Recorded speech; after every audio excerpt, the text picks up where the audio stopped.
the Conservative Party doesn't have a problem with Islamophobia, but what it does need to do is better engagement with diverse communities. Now, we see communities feeling like they can't be heard by the Conservative Party. They don't feel that they represent them.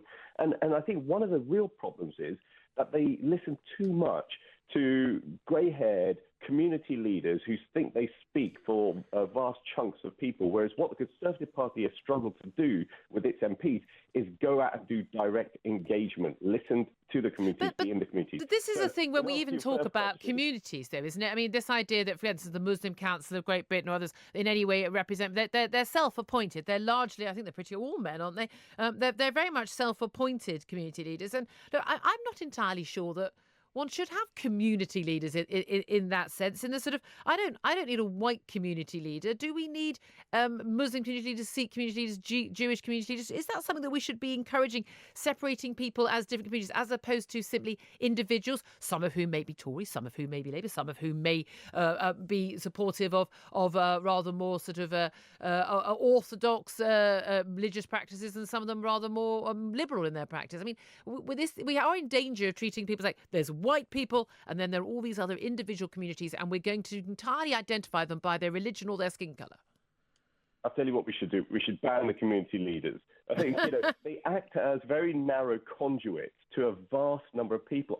In my life as a Sikh, I have never sought to represent Sikhs. I think that would be impossible. A broad spectrum of people with a diverse range of views. If politicians want to find out what any community thinks, they need to go out there themselves and speak to them. Go to the town halls, go to the mosques, go to the temples, go to the gurdwaras, go to the churches.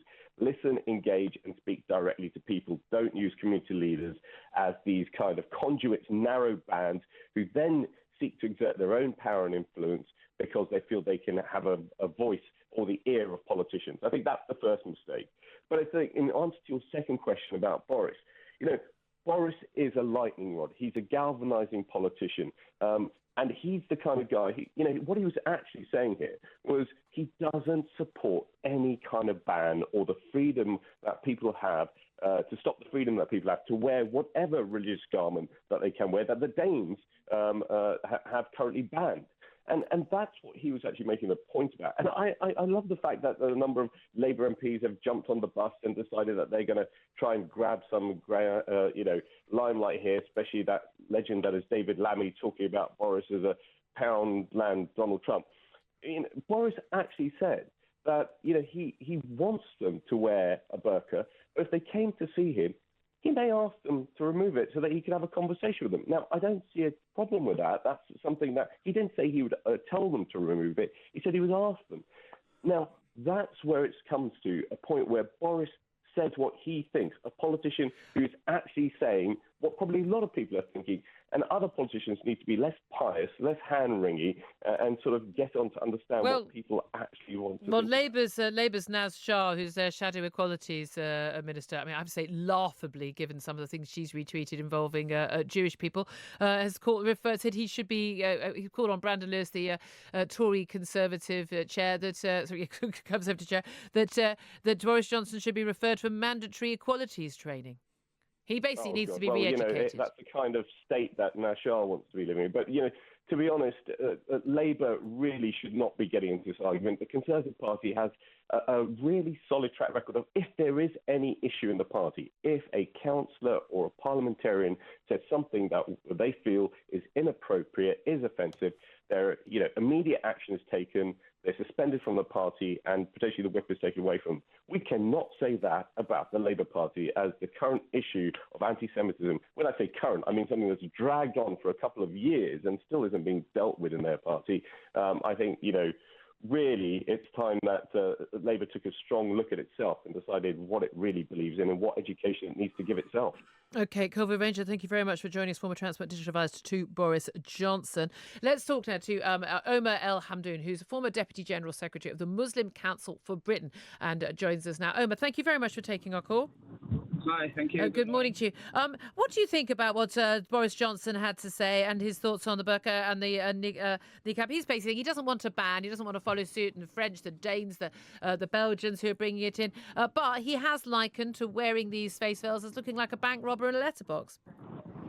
Yeah, I mean that's the problem. Is his article is of mixed views, like you just mentioned. It's not helpful to make kind of similarities for the woman who are wearing a burqa, because it just adds to the kind of oppression and abuse that Muslim women will continue to get for items of clothing that ultimately they're choosing to wear. Well, you say ultimately they're choosing to wear. I've interviewed probably dozens, I think, of women who wear the niqab or the burqa in this country. And a lot of them have said, yes, they do it through choice.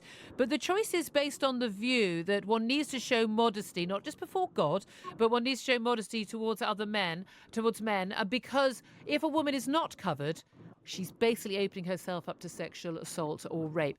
Now, I have to say, I find that pretty darn offensive as a woman who doesn't cover herself up. I think I've got the right to wear whatever I want within reasons of decency walking down the street and still have the right not to be sexually assaulted. Yeah, that's true. So, end of the day, if a woman wants to wear what she wants, and if she wants to cover her face, then surely that is in line with the whole freedoms that we are purporting in the secular democracy. Well, no, I would argue that's not the case, actually, because there are other reasons. It's not just a feminist issue. If you tell a woman that basically she's a whore if she doesn't cover her face, then is that a choice in any meaningful sense? But also the key thing is we have lots of limitations on what we can wear. We can't wear T-shirts that are offensive in the street. We can't. If someone walked down the road with a swastika on their T-shirt, they would expect to have people make comments and express their anger and say they're offended. I find walking along the streets, I do pretty much most days in London, next to women who are wearing full face veils, I find that offensive to me. Now, I'm not going to go and challenge those women. I'm not going to give them a dirty look or be aggressive or abusive. And if anyone were to them, I would absolutely step in to help them. However, I don't believe they should have the right to do that, because I don't think that is respectful to the mores of our society. So you are in favour of a ban? I'm 100%. I bring the ban in tomorrow. I'd have brought the ban in 20 years ago. Okay, and so effectively you are favouring that society dictates to a woman what she can and cannot wear. It's almost like the reverse of what would happen in somewhere like Saudi Arabia or Iran, where they would force women to wear certain clothing. No. You are here forcing. It's almost like what happened in France, where women at gunpoint were asked to take off their burkinis because it was offensive. As you know, that was a staged photograph. But more importantly, no, this is not a comparison with what happens in Saudi Arabia. I'm very much of the view that when in Rome, for instance, one of the reasons I wouldn't go to Saudi Arabia is I'm not willing to cover up to the extent I would be legally required to do. I find that offensive to me as a woman. However, the laws in Belgium and in France and in Denmark, they have been upheld by the European Court. And the reason they've been upheld is because they're not laws saying, women, you may not cover your faces. The law is, people may not cover their faces. You can't walk around with a scarf covering most of your face, with a burqa, with a niqab. You can't walk around with a balaclava or a motorcycle helmet covering your face, because frankly, it's rude, it's disrespectful to other people. It is a way of being other than, of separating yourself, of distancing yourself, of stopping your interaction with the other members of society. That's not an attack on women.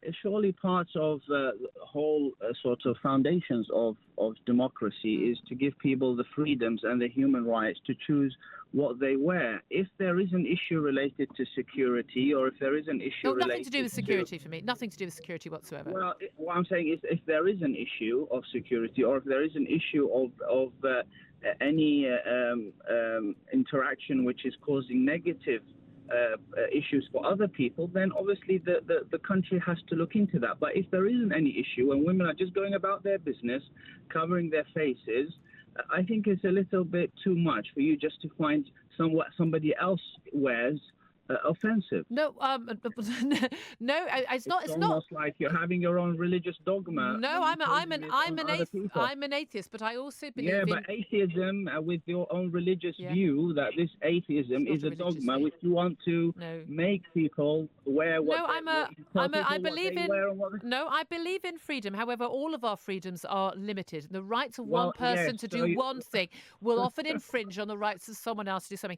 The need for our society to be integrated, for men and women from the Muslim faith to be integrated with other members of other faiths and no faiths in our country is more important than the rights of women to wear the burqa. You know perfectly well, as well as I do. Well, No, let me finish, Omer. Omer, you know perfectly well that the burqa and the niqab are not worn by the vast majority of Muslim women in the world, because it's not actually dictated by the Islamic faith at all. It's a medieval culture. It's a medieval dress. It's got nothing to do with Islam. But what you just said, if we just analyze and dissect what you've just said, you said if somebody wears something which is offensive to other people, then that should be a reason for it to be banned. No, I didn't say those words, actually. That's not quite. No? But would you be happy, for instance, for someone to walk around would you be happy for someone to walk around your streets wearing, for instance, a Ku Klux Klan white gown and pointy hat with their face cover? Because I don't think you'd like that, and quite rightly. Well, the thing is, if there is a law against that, and obviously something like a Ku Klux Klan is not just it's not a statement of religion or faith. Neither is the burqa. Of racism. Neither is the burqa. Well, some people do hold it as a statement of religious. They do, but it's not. The burqa and the niqab existed 1,000 years before Muhammad. It's not a tenet of the Islamic faith. Otherwise, there are about 500 million Muslim women in this world who are not proper adherents to the faith, aren't there? True. Well, there's also a sect of Jewish people who also wear the burqa and cover their faces. Yeah, and that's wrong too. If you go back in history as well, there are also parts of Christian practices and certain monarchs, in fact, in past European, who used to also cover their faces as well. In the past, when women weren't equal with men. Exactly. So it's not about issues of just whether it's not religious or not. So there are elements of people understanding. And even today, you will find people within Islam who say even the hijab covering is not part of Islam. Yes. And you will find, so you can dig out any opinions you can to try and favor your opinion. But at the end of the day, if people feel that is part of their religion, that is part of their faith, then they should be given that freedom to practice it. Otherwise, we might as well just become a dictatorship which tells people what they can wear and what they can't. Okay, Omer, I'll get you have the final word of that. Omer El-Hamdoon, thank you so much for speaking to us, former Deputy General Secretary of the Muslim Council for Britain. Very much appreciate your time.